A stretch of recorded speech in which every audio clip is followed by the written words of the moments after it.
the main premise of these two games, and soon the third chapter in the game that I'm working on, is if God is real, he doesn't care about us, and that's actually a good thing. Um, Interesting. sort of in a cosmic horror sense, when you talk about deities like Cthulhu or anything from H.P. Lovecraft, um, Yeah. the deities aren't necessarily malevolent in the sense that they're all evil and wish to and care not for our existence. They view us in the same way we would view ants being found in the kitchen.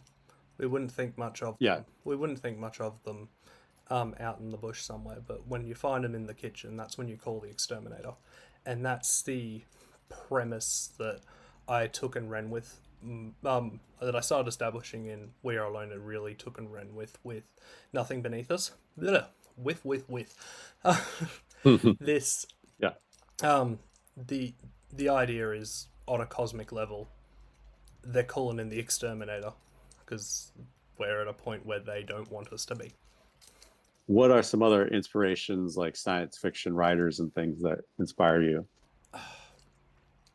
It's interesting because it's not so much science fiction. It was definitely more cosmic horror, and it's less. Hmm. It was less from a perspective of a desire to like build a cosmic horror game. It more came about from realizing that pixel art can only be so scary.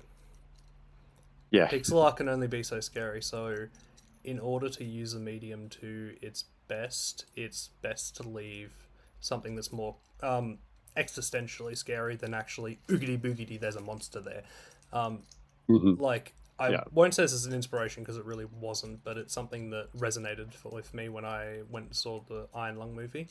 Um, like it's not like a scary movie in the sense that there's monsters and things. I mean, there are towards the end, but it's existentially scary when you think about the realities and how bleak the situation for humanity is in that environment. And I think that's where the strength of horror conveyed through pixel art really comes in. Um, like it's like the inspirations, it's almost came in reverse. Like once I knew what I was doing, I went out and sought Hmm. more material.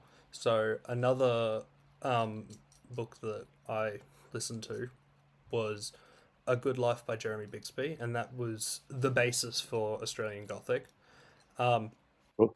and yeah, it's interesting. Like games like Night in the Woods tackle that in a way that's you wouldn't expect from the presentation, or um, you wouldn't expect from the presentation, but do a really good job of asking the big fundamental questions, I guess, on a smaller Hmm. scale, mind you.